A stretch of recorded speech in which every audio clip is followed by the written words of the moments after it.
Welcome to this episode of Pimp My Travel Trailer. On today's episode, we're going to be adding some sweet underglow to this Grey Wolf 29BH, so stay tuned right after this.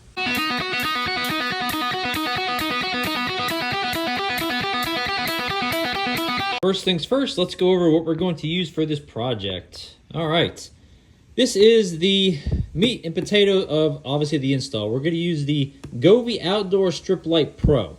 Now, this particular one, it is just LED light strips that are flexible and have a 3M sticky on the back, okay?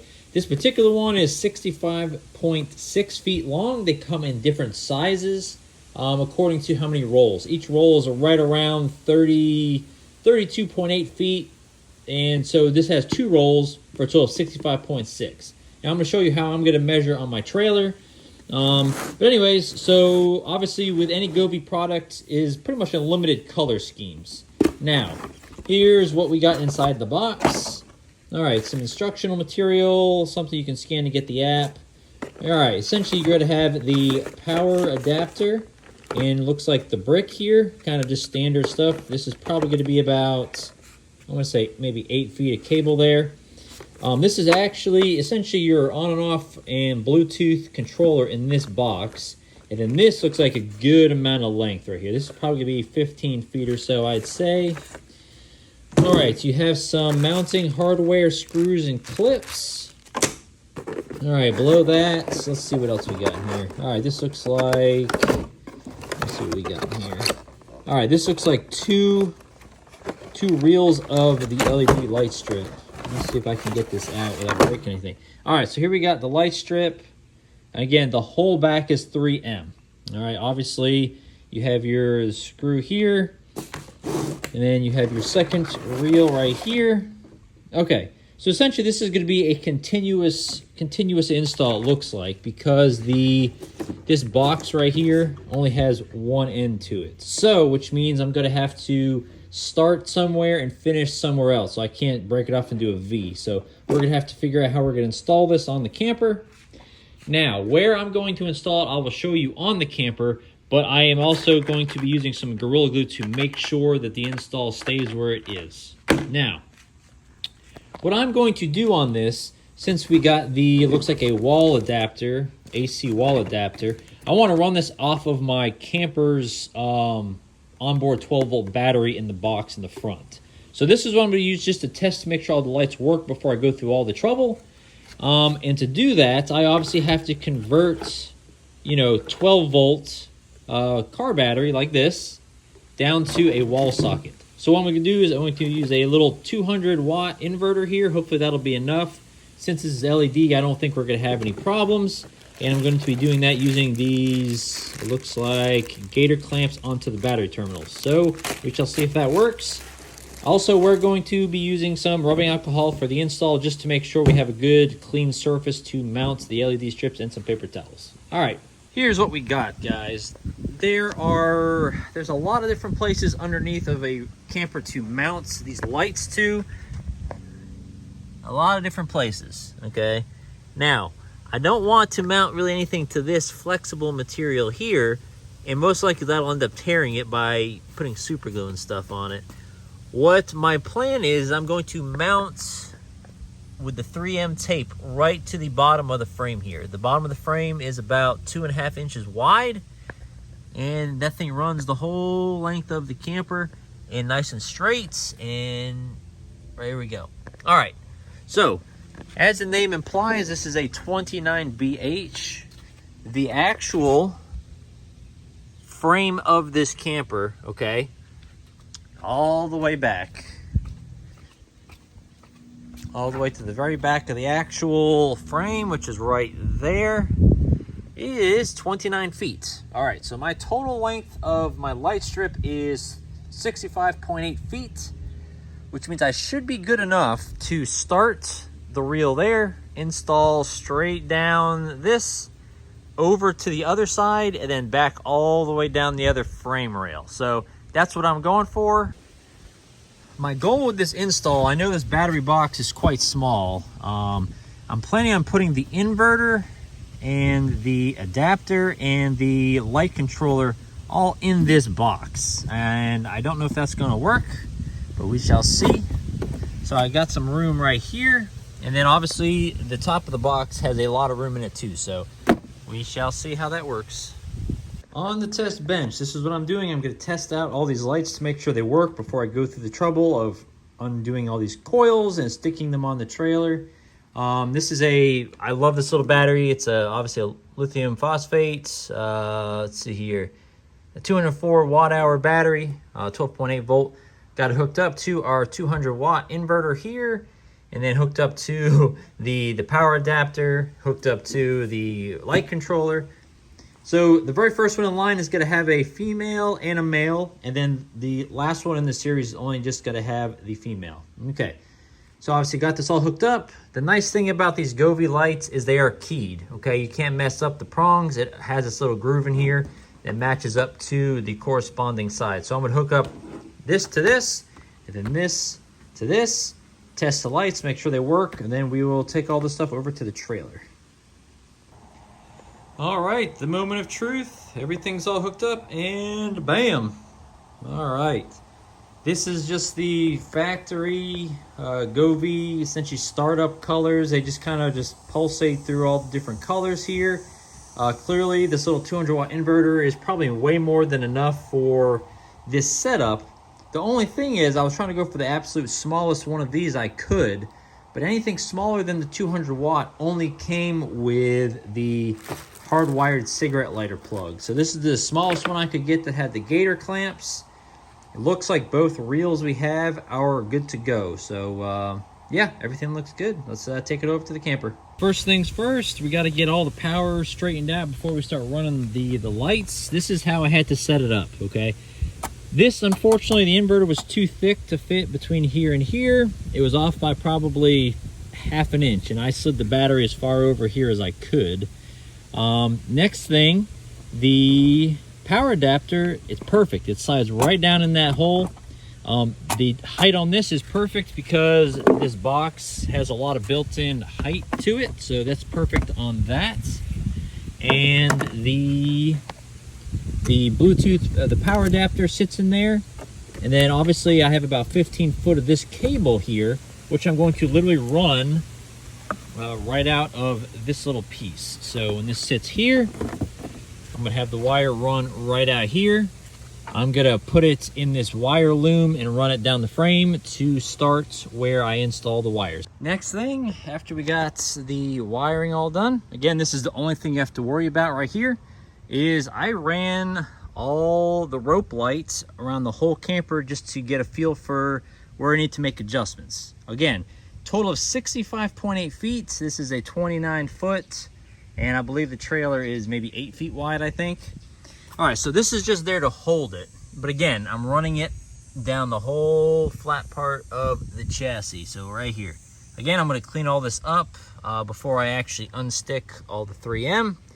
Okay, it's flexible, okay? It's not glass, it's not anything.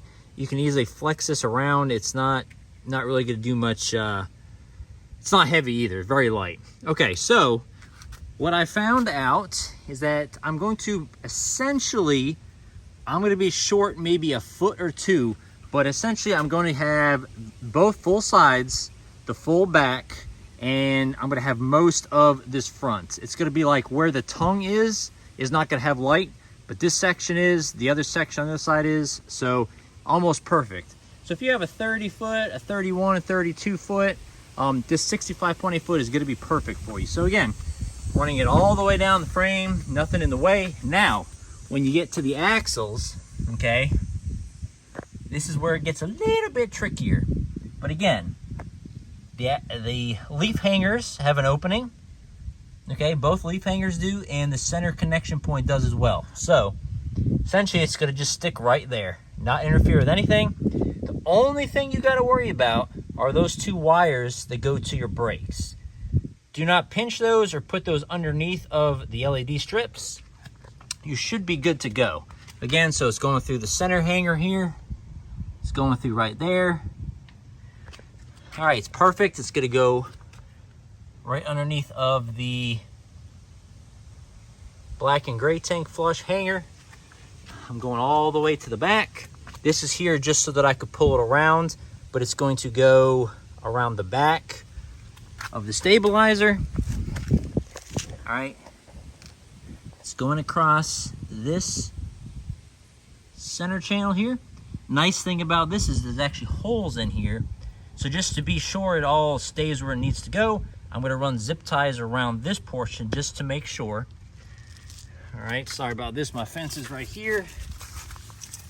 All right, same thing on this side. All right, I got that there just to hold it, but there is a foot here that doesn't have light. I'm going to kind of pinch that a little bit so the two LED strips connect. It's gonna go around.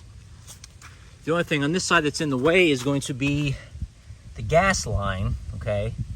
But I'm just gonna go around the back of that, and it's still gonna sit right here so it's not in the way.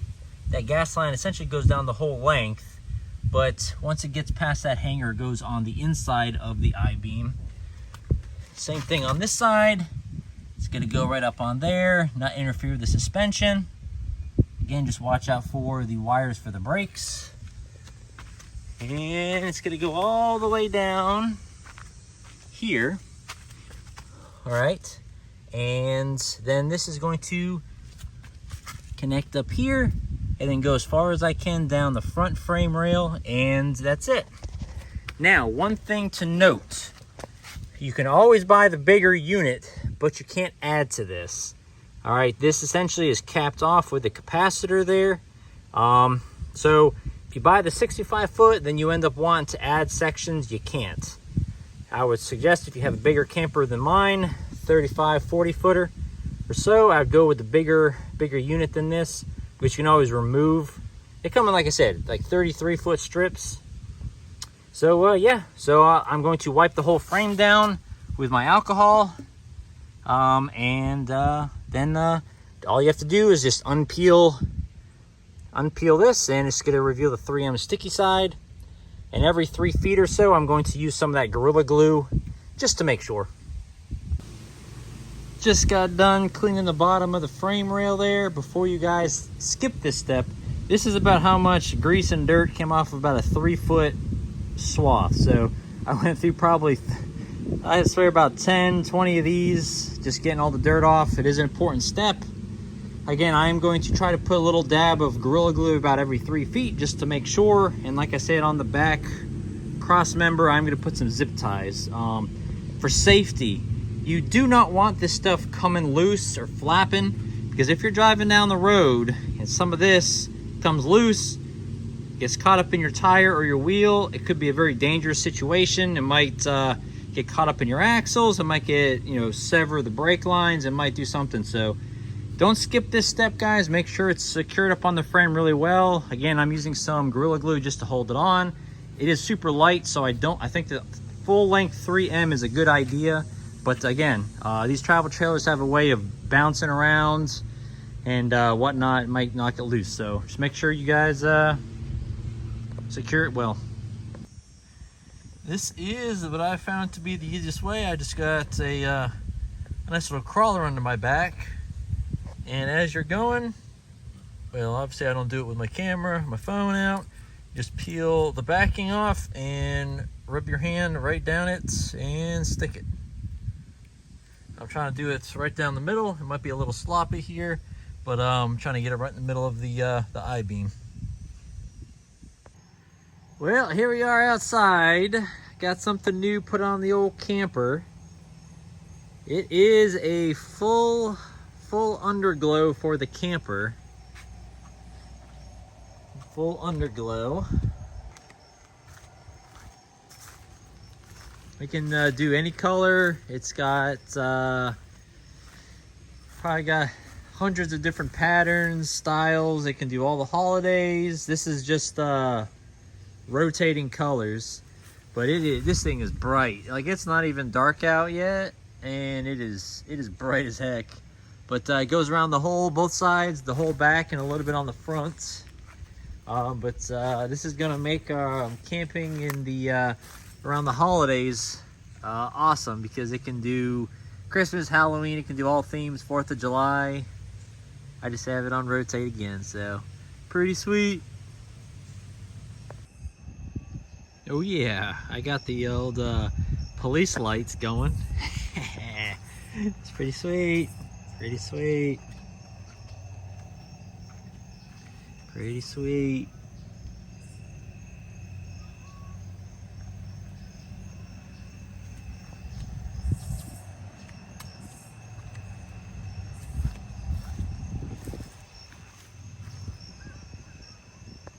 Well guys, that is the conclusion of my review and install video of the Govee strip lighting for my Grey Wolf travel trailer. If you like this video, please give it a thumbs up. It really helps the channel out.